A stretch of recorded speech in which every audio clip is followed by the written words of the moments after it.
Inside the darkened bridge of a commercial vessel during a storm, safety relies on instant reactions, absolute authority, and strict hierarchical command. Decades spent navigating these high-stakes environments produces master mariners.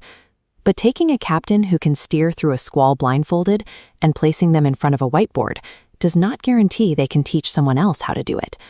The skill sets do not automatically translate. In fact, the habits that keep a vessel safe often work against effective education. The rigid, command-driven approach necessary at sea actively shuts down questioning, participation, and active learning when applied to a classroom. Historically, maritime instruction relied on veteran officers sharing unstructured sea stories. An instructor would recount personal experiences and hope the lesson stuck, leaving training centers with no systematic way to measure if a cadet had actually acquired the necessary skills. Preventing human error on the water requires a precise, engineered method of knowledge transfer. Technical mastery must be paired with an entirely separate discipline, the science of instruction. To eliminate this variance, the International Maritime Organization established a mandate to standardize the human element across the entire global supply chain. Under the STCW code, maritime education is strictly regulated. Anyone conducting competence-based training that leads to official certification must hold specific, audited pedagogical qualifications. That requirement resulted in IMO Model Course 6.09. It is the definitive international blueprint designed specifically to transform maritime experts into qualified educational facilitators. Instructional training serves as a mandatory compliance mechanism, legally embedding audited pedagogical standards into the global maritime safety net. The model course strips away the traditional teacher-centered lecture. Instead, it enforces a learner-centered, competency-based framework, where the focus is entirely on what the trainee can physically perform. To achieve this, every IMO syllabus uses a strict 5-part document structure, ensuring standardized education globally. Parts A and B establish the operational reality, defining exact entry standards, teaching facilities, and macro-level scheduling. Part C is the engine, breaking massive technical topics down into strict behavioral learning objectives and specific action verbs. Finally, Parts D and E provide pedagogical tactics, equipping master trainers with delivery strategies and precise formative evaluation rubrics. This modular structure operationalizes quality assurance.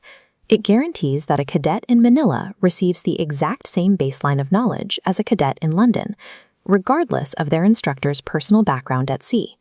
All of these documents rely on a single core principle: constructive alignment. Every specific learning outcome must map directly to the daily teaching activities, and both must align perfectly with the final assessment tasks. Applying this theory requires an intensive, pressure-tested environment. In the standard 80-hour, 5-day curriculum, participants spend their time doing the physical work of instruction, rather than passively listening to lectures on pedagogy.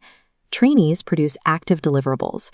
They design handouts, architect lesson plans, and learn techniques for managing conflict and maintaining focus among experienced adult learners.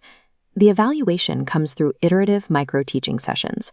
Instructors in training must deliver short, highly focused lessons to their peers, receive immediate critiques, and quickly adapt their delivery based on structured rubrics. The 6.09 classroom acts as a safe crucible. It strips away outdated, authoritarian habits and carefully rebuilds the mariner into a systematic, adaptable educational facilitator. Completing Model Course 609 is not the end of a maritime educator's training. It serves as the mandatory baseline for all advanced maritime instructional pathways under the STCW code. Once general instructional techniques are mastered, the regulatory progression splits toward advanced technological application and specialized workplace evaluation.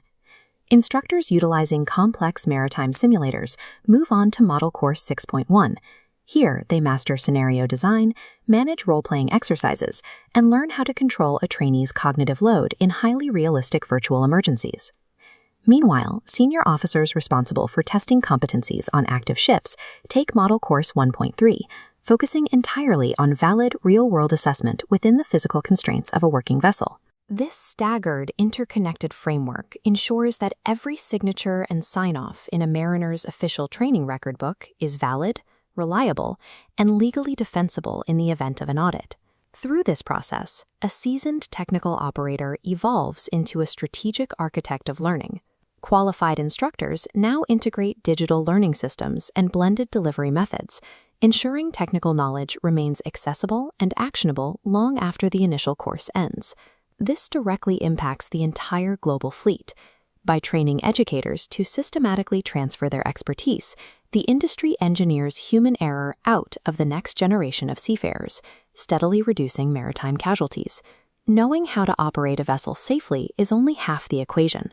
Mastering the exact science of teaching those skills to others is the necessary twin pillar securing the future of global maritime operations.